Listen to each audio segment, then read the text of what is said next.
This is Hidden Killers Live with Tony Bruschi, Stacey Cole, and Todd Michaels. This case just keeps getting weirder and darker and more twisted, and we're going to take a look at the legal end of it, however that may or may not play out. Of course, the death of 18-year-old Anna Kepner is what we're talking about. It's one of the most complicated cases, I think, of the year so far, not because investigators don't know where to look, but because the only people inside that cabin were members of the same blended family. We have Anna found concealed under a bed, a 16-year-old step-sibling publicly identified as a suspect, a stepmother invoking the Fifth Amendment, conflicting accounts inside the family, custody filings referencing potential criminal charges, a family in total collapse, and now this. And his grandmother says the 16-year-old doesn't remember what happened and was an emotional wreck.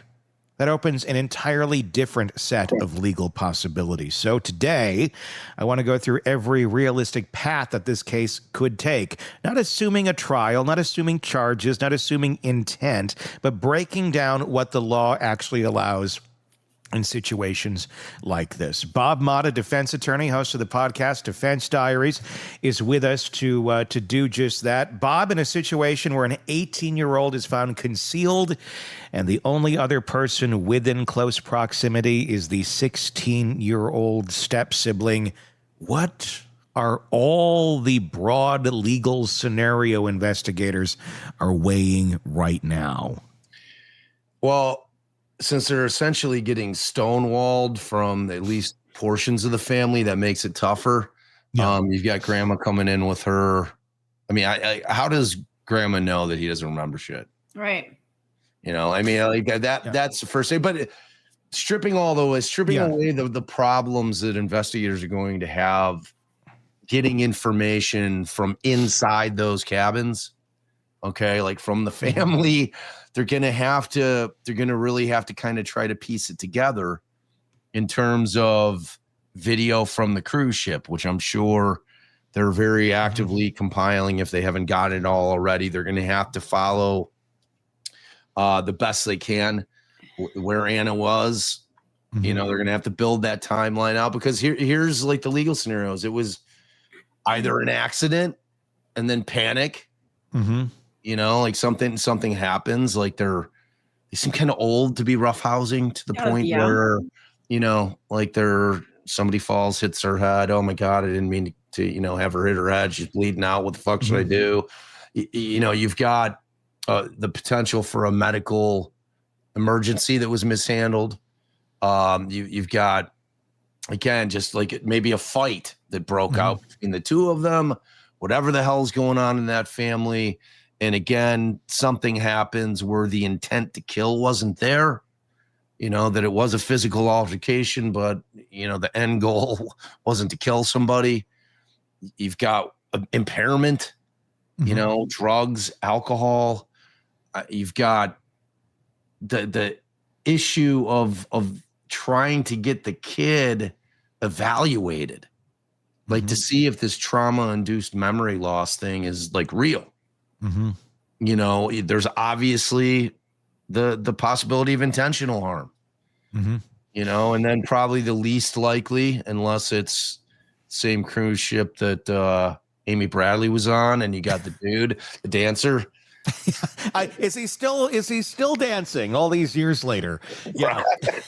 or it's encore time. You know, third party involvement. But yeah, that seems the most unlikely considering the concealment of her body. You know? Bob, can I throw something in here? Before we get rolling on Anna and the stepbrother here, does the cruise line itself have any legal exposure here in this? Because did they have policies talking about who could be rooming in a specific cabin? These are two unrelated. Well, they're related, but they're unrelated biologically. Teens sharing a cabin. I would think there would be some rules against that. Maybe. No. Maybe. I mean, I don't know. Because so what did they get two cabins? There was multiple cabins, and Right. it looks like it was, it was when you're traveling with children and it's a blended family. It's not a crazy scenario that, okay, the teens are staying in this room together. Now, was it a bad decision to put the 18-year-old with the 16-year-old boy if there had been awareness of allegations that he was making her feel uncomfortable in some way, shape, or form, if there had been any sort of history or pattern of behavior, which according to the boyfriend of now 18-year-old deceased Anna Kepner, there was. The boyfriend has said publicly that he had tried to warn the family that he was on a video chat with her one night, and that the boyfriend had come in and basically tried to mount her in fewer terms, and that you mean was horrified of this man. The stepbrother, not the boyfriend. No, that the boyfriend, yes, that the stepbrother, the 16-year-old, had done this. That's the allegation. That's the claim that's been made by the boyfriend about the stepbrother. Yeah. That this warning had been communicated some time ago, and that it was kind of brushed off as, whatever, blah, blah, blah, blah, blah. To the family, though, right? That's the allegation. Now, we can't confirm that, but that's what he has said publicly. So I would think that if there's any liability here, it's certainly, look, if someone dies on your property, you're liable. Doesn't fucking matter how it happened. Sure. There is some liability there. Is there any liability for parents putting teenagers in a blended family in a cruise? No. None whatsoever. That's fucking normal. But is there liability, towards the parents? I mean, but then who's suing? Who's getting who in trouble for something like that? What could be happening there? You can have another parent that may be looking at this from the outside. Although in this scenario, I don't know that you're necessarily going to have that, considering mom has pretty much all but written herself out of her daughter's life. It doesn't really seem like it's a scenario where someone's going to be coming back after dad or whoever made the rooming lodging choices in this sort of scenario. Yeah, I mean, in terms of the cruise line itself, there's no criminal liability. No, I mean, they didn't commit a crime. So the only thing that you're thinking about in this scenario is civil liability if they're exposed civilly.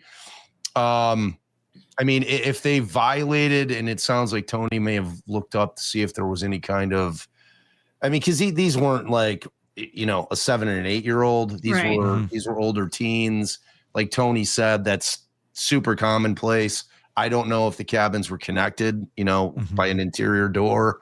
But that is not uncommon. I mean, we stick our kids in the same, that we have the adult room when we get 2 rooms in a hotel, and we put our kids, in their own room, usually connected so that we can, hang out with each other at will. But, in that situation, unless there's a violated policy, or if, say, for instance, Anna didn't feel comfortable talking to anybody in her family about being stuck in the room with her stepbrother, but went to somebody on the ship and said, like, my parents stuck me in this room with this kid and he fucking scares the shit out of me. So if the boat, anybody on the boat was put on notice and they ignored it, potentially, then you're talking about there's some potential issues for liability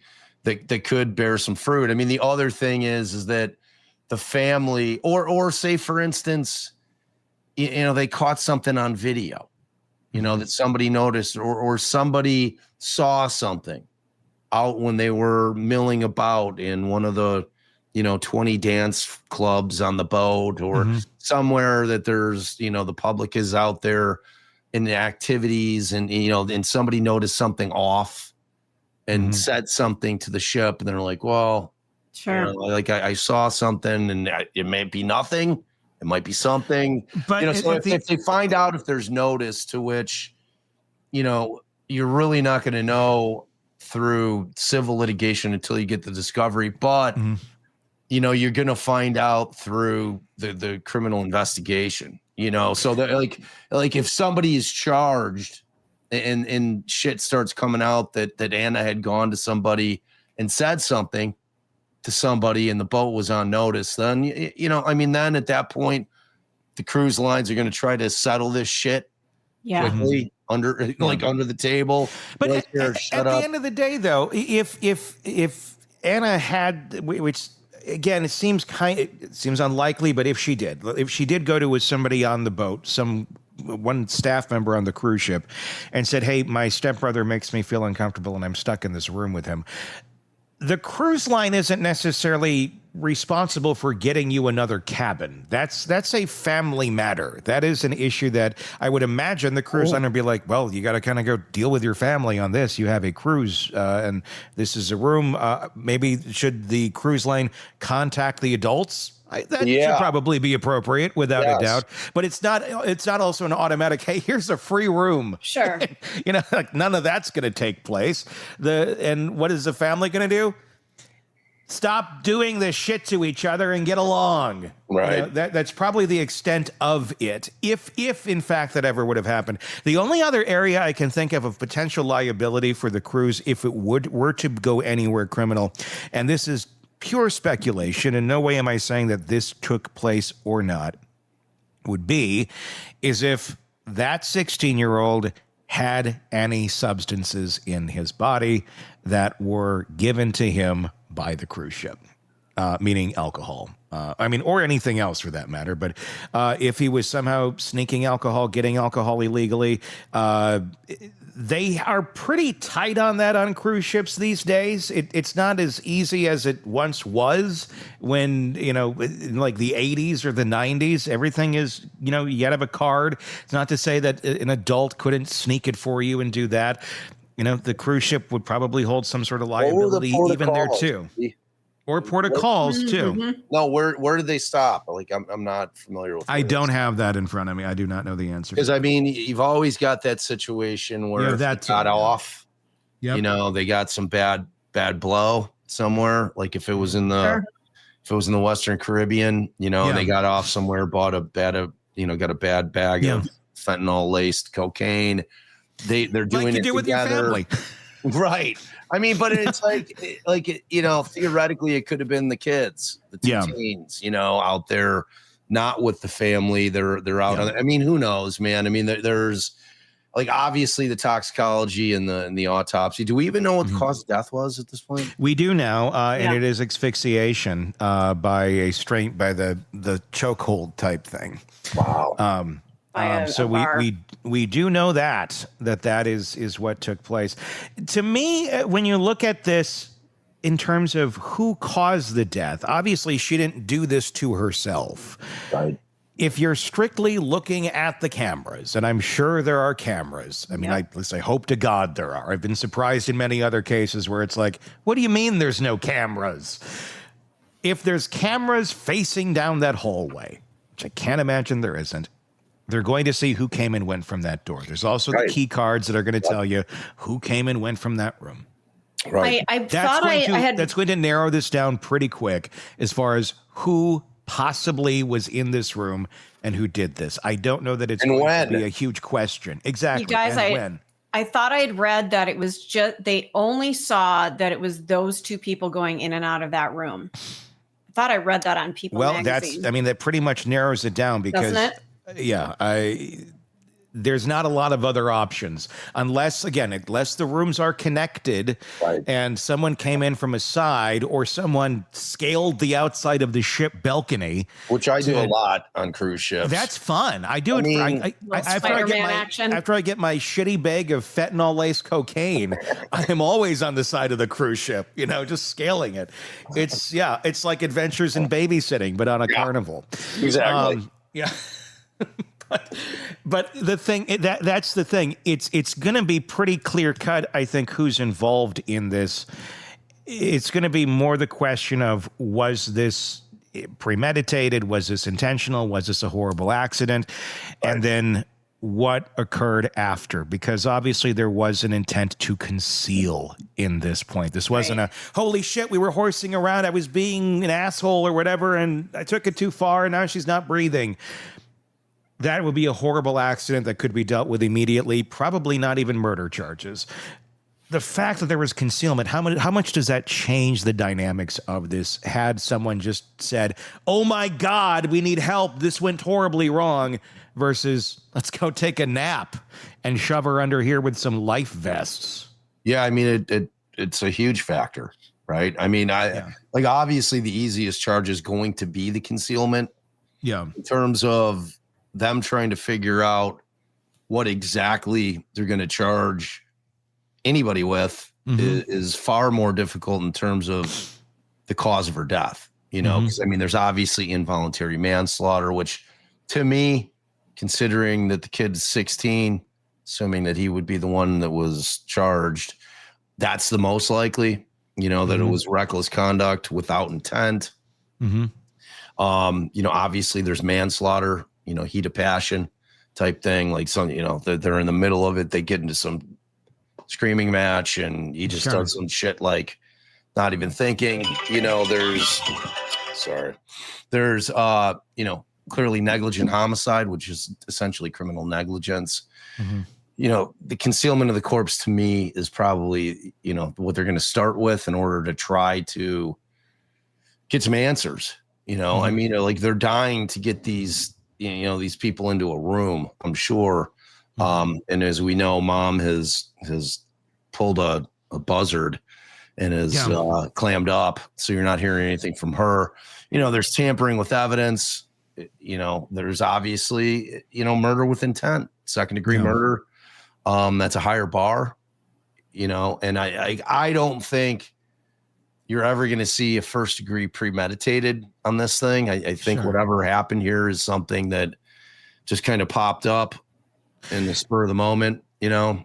How difficult does this make it for investigators and the state when they're trying to look at this, if this is, you know, in fact, a murder, second degree or whatever it may be, when you traditionally, you know, your victims, your survivors of this, the ones who would be rooting for let's figure this out, let's get justice for our loved one who has died here, are part of the same family, are part of the same team, and there may be, as horrible as it sounds, and I'm this is just my opinion, but you know, there are situations where they may not want harsh penalties for a member of their own family, especially if they are looking at it from a familial prism of, well, you know, he was horsing around and it got out of hand. Did he make a bad choice? Yes, but he's only 16. If it were a completely other family and this is happening and you find out your daughter's killed by some, you know, family member of another family that she went on this cruise with, and they're over here screaming, find justice. They're over here shutting up. We don't want to talk. We don't, you know, I'm going to plead the fifth. That's got to make it a little more difficult. And does it, how does that affect charging? Does it affect charging at all when the folks that you're trying to seek justice for, including the dead woman, may not necessarily be, you know, shouting for justice? I mean, that's not going to matter. Like we don't get to decide as citizens, like, oh, well, you know, yeah, some shit went down in our house, but we're good. You know, we don't want you to handle it because, you know, I mean, it was a family thing. That's, you know, if a crime was committed, a crime will be charged. You know, to me, kind of the bigger issue is going to be always trying to prove intent if, in fact, this kid's memory loss is legitimate. You know, I mean, and again, we're getting into that whole realm of mental illness, you know, or is this thing like, was this kid suffering from some mental illness that was undiagnosed, or was it diagnosed previously? Was it a situation where he literally has like dissociative amnesia? You know, I mean, there is a lot of documentation out there that that's a thing. You know, like it, not necessarily in the moment, but after the fact, like where this thing happens and you just can't remember shit. Like you just black out from it, you know, and the brain is doing what the brain does. It's trying to protect you psychologically, so it blocks out memories of traumatic events. I mean, if that kind of shit is real, it makes it really, really challenging for any prosecutor looking at this to say, okay, I don't even know which way to go with this, because I don't know what we're going to be able to prove in terms of the side of it. That's part of my argument is basically, if he's got the amnesia, he's not saying anything, and you don't have basically supporting evidence. You don't have a family that's going to step up to the plate. Even if there is evidence, I'm not saying this is what's happening. I'm just throwing it out there as a scenario. A family that may be stepping up and saying, oh, yeah, there's a patterned history here of him being violent or having some sort of issue with her or being aggressive or having an attraction or whatever the hell it may be. You may not necessarily have that piece coming to the table. And if you don't have those pieces of evidence that are going to support the character and support the possible issue between these two characters in the story, and you just have the one kid saying, I have amnesia and I don't remember exactly what happened. Clearly, the evidence shows there was a strangulation chokehold that went on here that killed her. Where do you go with it? Yeah.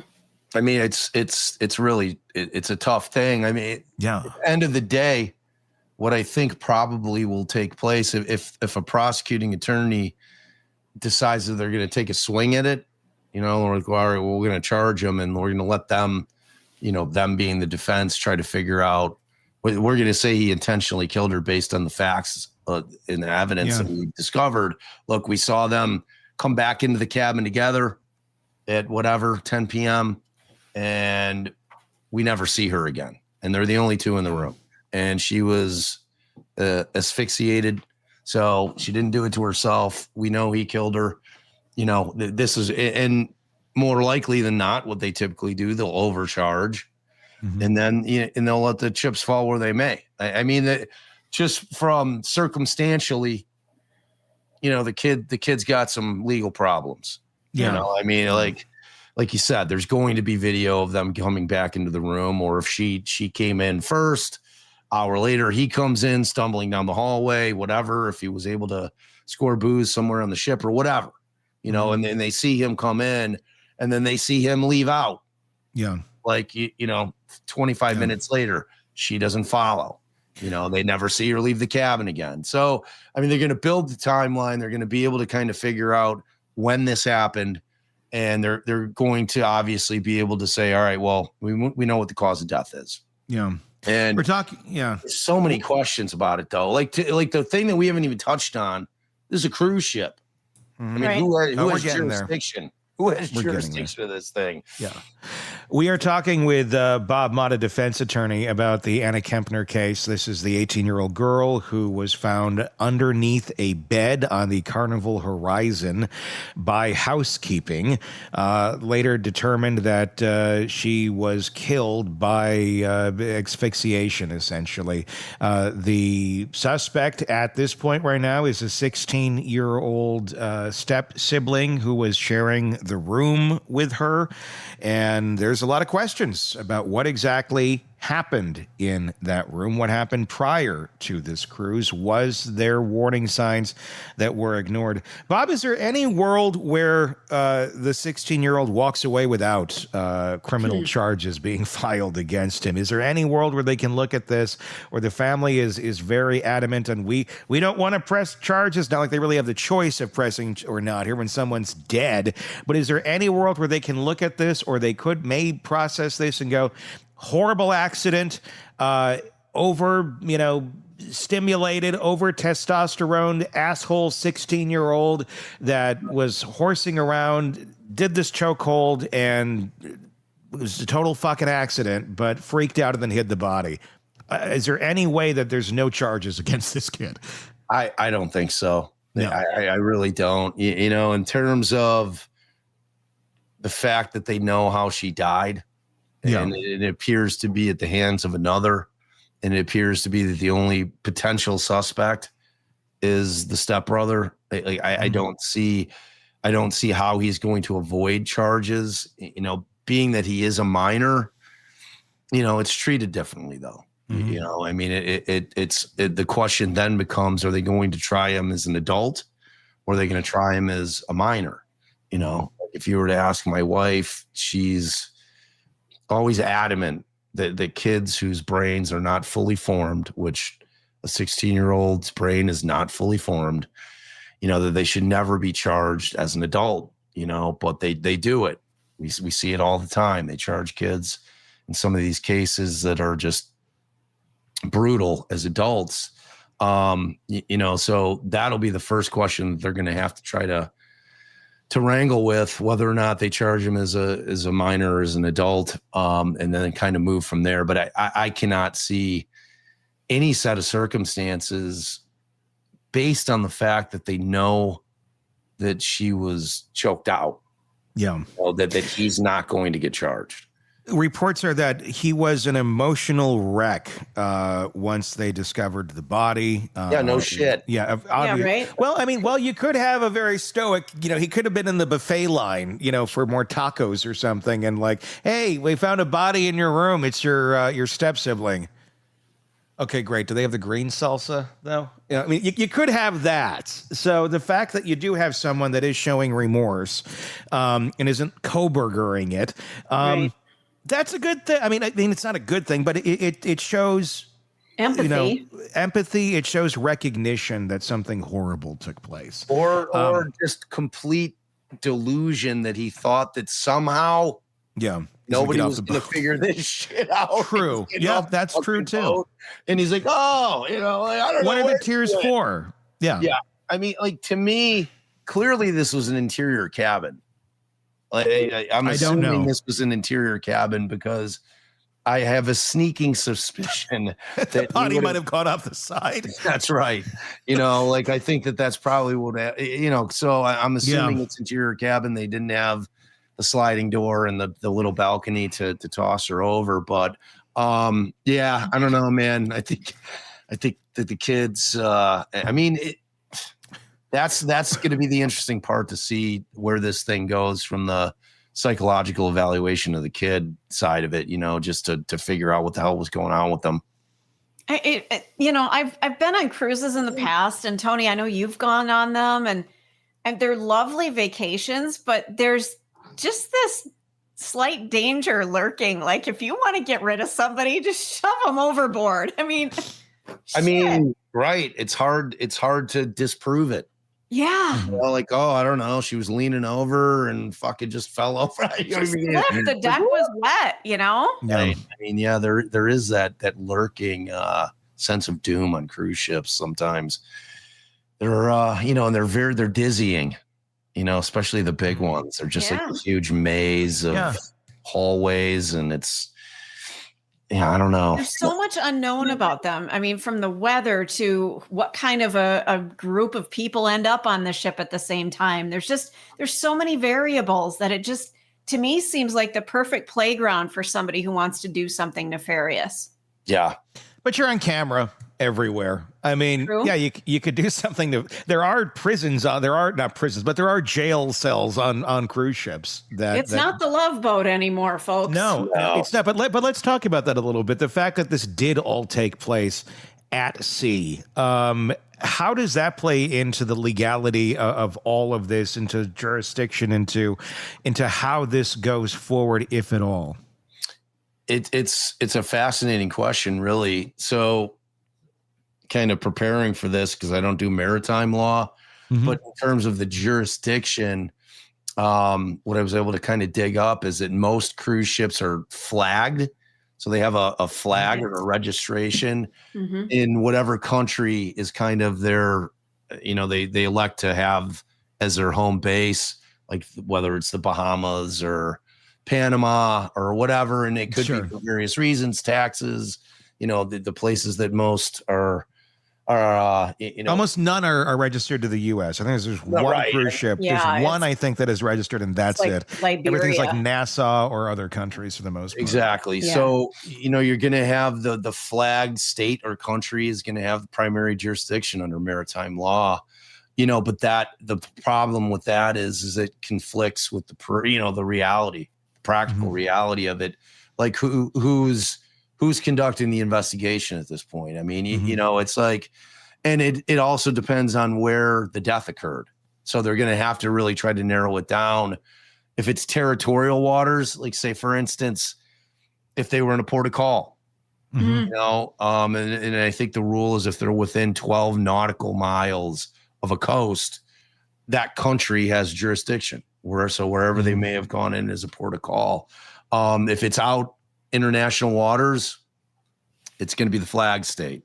If they're on the way home and they were getting in closer to U.S. territory, or they were in U.S. territorial waters, U.S. has jurisdiction.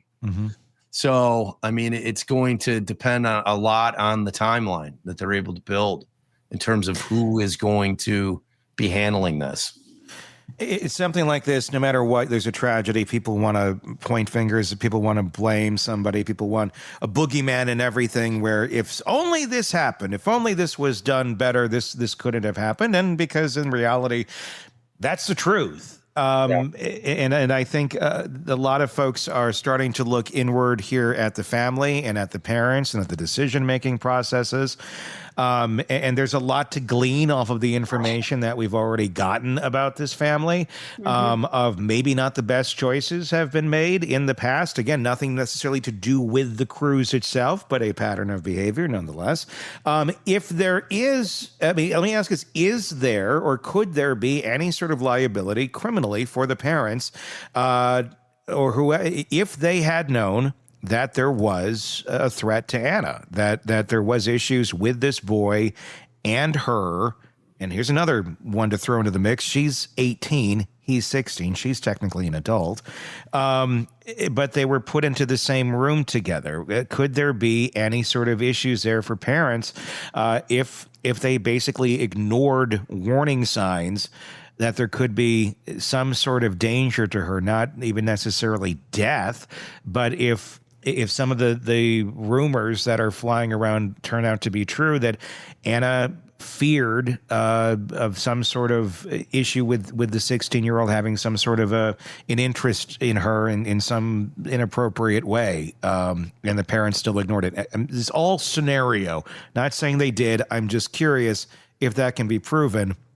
Could they face their own charges for putting them into a dangerous place? Yeah, I mean, obviously not anything related to the homicide itself. Yeah. But I mean, there could be some endangerment type charges if they had knowledge, but foreseeability is always going to be the issue with that. Was it reasonably foreseeable for them to know that something like that would happen?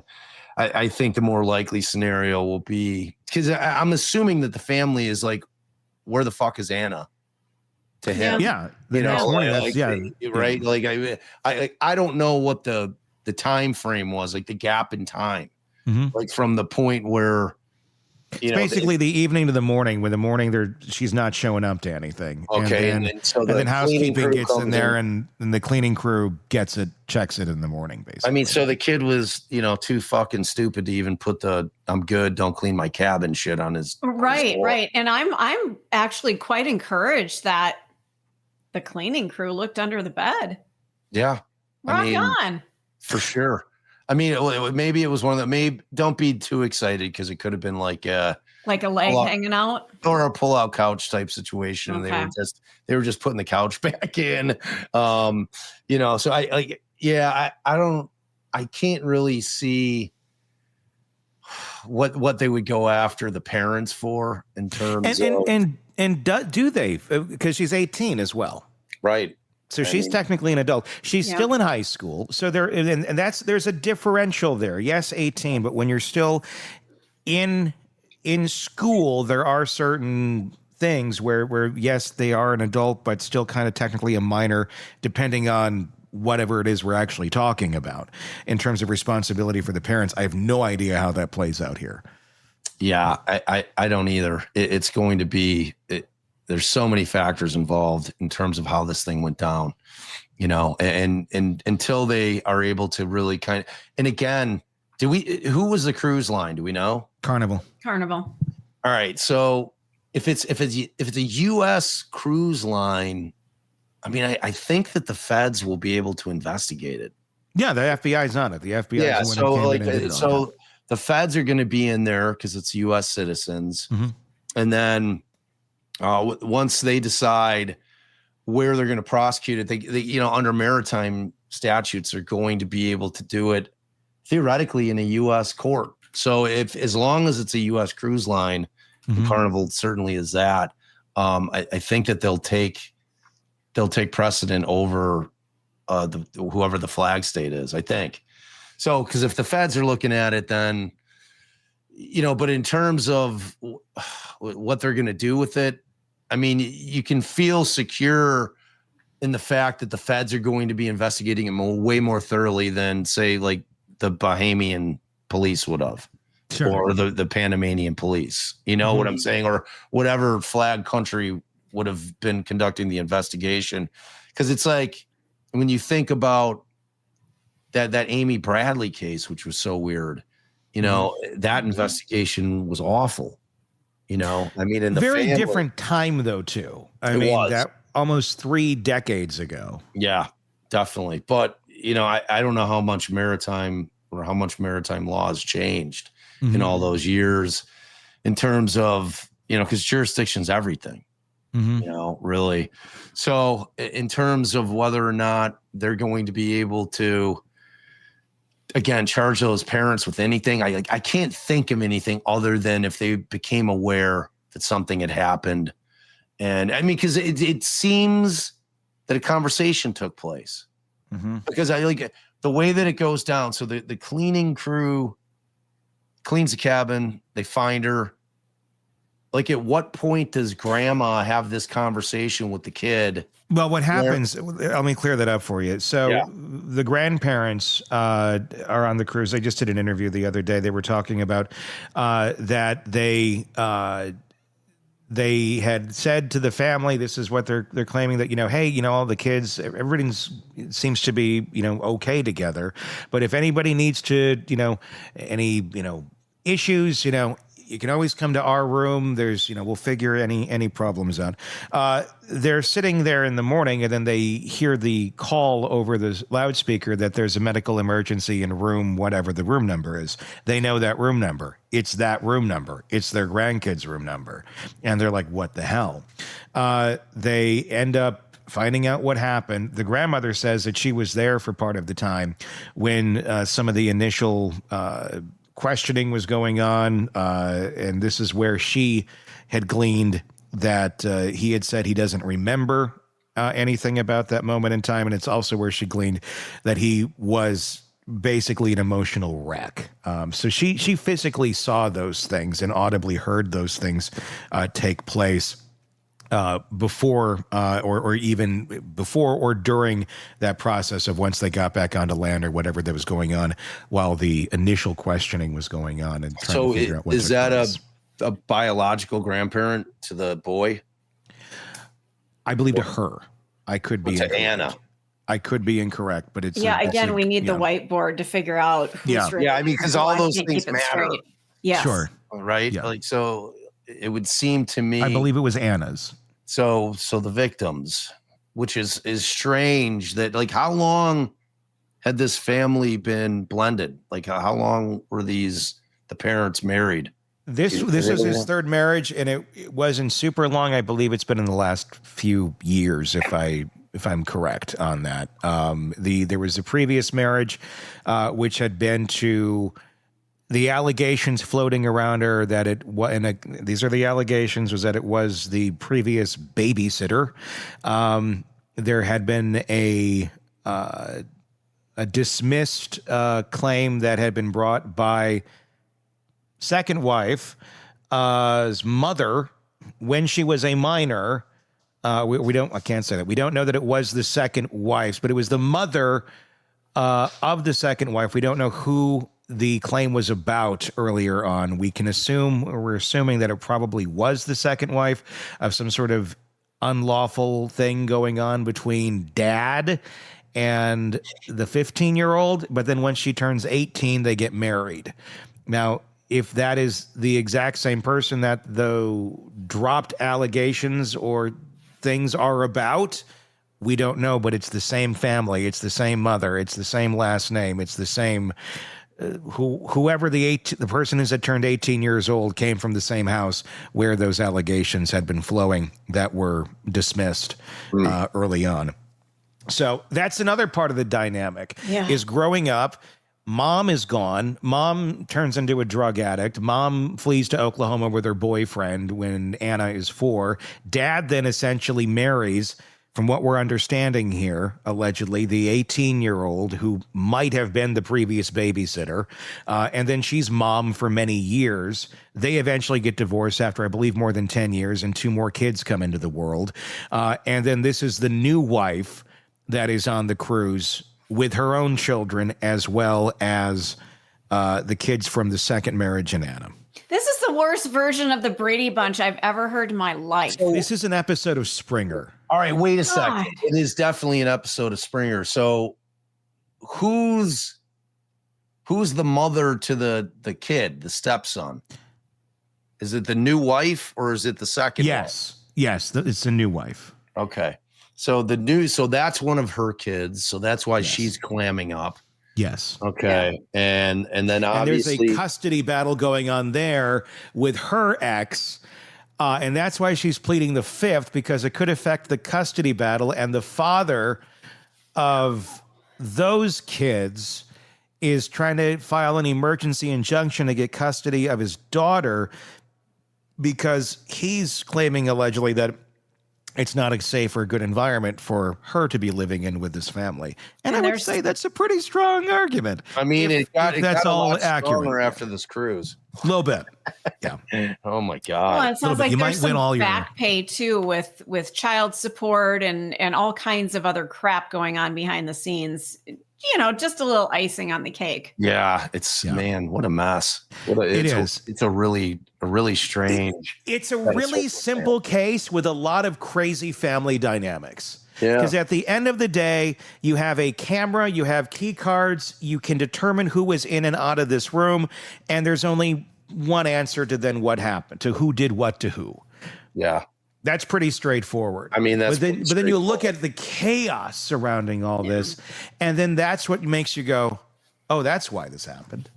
The collective chaos of a family unit that is enthralled in this type of life, where it's just Band-Aid after Band-Aid and bad decision after bad decision. And good times, bad times. I mean, every family is different. Every family has their levels of chaos to them. This one's happened to have a lot of it, it seems. Yeah. And at the end of the day, it makes you really feel bad for Anna and, you know, the life that she was growing up around and what she saw as being normal.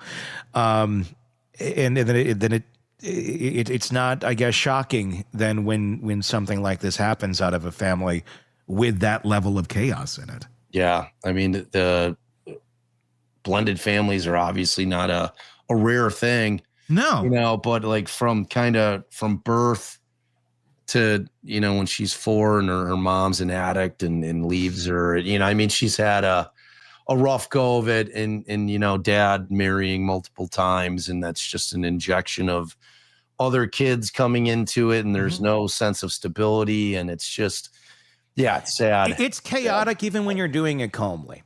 It's chaotic even when it's like fairly smooth sailing, you know. And that's, I mean, I just got engaged, and I'm, you know, so we're having a blended family, but it's, you know, it's chaos then, but it's controlled chaos, you know, and that's the difference, I think, in a lot of these cases. So overall, it's a heartbreaking case, something that clearly there seems to be a lot of signs it was avoidable. This certainly didn't have to happen. Why did it happen? Is there someone you can truly point the finger at and blame for putting these people in these situations? I don't know if you can go that far. Clearly, someone is to blame for wrapping their arm around this young girl and killing her. But beyond that, I don't know. I don't know how much you can blame the chaos. I don't know either. And, you know, if you just remove the ship from the equation and it had happened at the house, you know, I don't think nobody would be hearing about this. Right. I mean, it would be just like, right. It was that factor. Cause I mean, it could have been a thing where he's simply they're wrestling, or maybe he was getting weird sexually with her and she's like, get the fuck off me. And then throws her in a chokehold and he doesn't realize he's killing her. And then, that's where it ends. I remember plenty of dumbass 16-year-olds, that would do that sort of shit, the chokehold stuff. And, and people would be like nearly dying. And then they're, oh, okay, well, let go. And then it was just like, oh, they're just 16. They have so much testosterone. And it's just kind of like brushed off, like boys will be boys. Yeah, and it's like killers will be killers someday too. Lenny from Of Mice and Thank Men. you. I was thinking Lenny. Oh my God. I don't know my own strength. I mean, how big is this guy? That's my question. Yeah. Is he so big that he doesn't understand his strength? I remember being at a live broadcast in radio, and we had a listener who was challenged, and he was a very large boy, and he would come up and give you a bear hug, and he cracked one of my ribs once. He didn't know. Yeah. He had no idea. And I'm like, I am in so much pain. Well, finally went and got an x-ray, and I had a cracked rib. Yeah. From his bear hug. He just thought he was just, I love listening to you in the morning, and came up from behind, gave a hug. Didn't know. Yeah, it's shocking. What some folks are completely unaware of. I just watched the video of Anna's mother, which is another video that you can watch here on the channel. And the chaos in that, again, she wasn't on the cruise. She had nothing to do really with the daughter much. But you just watch it and go, God, everywhere young Anna Kepner looked, there was not any light shining from the places that it should have been. Yeah. And that's a real sad. But it sounds really, and the real tragic part is it sounds like she did have quite a light. She knew what she wanted to do. She wanted to go into the military. She was planning for this. She was planning for that. She had, it seemed, she might have been the bright star that was going to break out of the dark family. Yeah. And had some good direction despite all of the limitations that had been dealt to her, but then was taken out by a very poor decision, or possibly even worse. Yeah, that's the scary part. Sad. Bob Motta, defense attorney, host of the podcast Defense Diaries. And if you are out there right now, I was posting about this on Saturday night after I had Thanksgiving with my new future in-laws. Hey. I was sitting down having a beverage or two at the bar, and I was going through stuff. I'm like, oh, you got some new episodes there of Buried. So please do go check out Buried if you're going on a road trip over the next handful of days. How many episodes? Like 17? Is that where you're at? I think 18 dropped early this morning. So okay. Yeah, there's a lot out there. Binge away. Yes. Buried. Binge away. It's great. Yeah. It's great. It is available right now. The John Wayne Gacy. Buried, quote, inside the John Wayne Gacy investigation. Inside the John Wayne Gacy investigation. Buried. Yes. Inside the John Wayne. I always miss the word inside. Inside the John Wayne Gacy investigation. Of course, also Defense Diaries, your other podcast. So do check that out. All right. Until next time, for Todd, for Stacy, for Bob, I'm Tony Bruschi. We'll talk again real soon. Want more on this case and others? Then press subscribe now and don't miss a moment of true crime coverage from Tony Bruschi and the Hidden Killers podcast.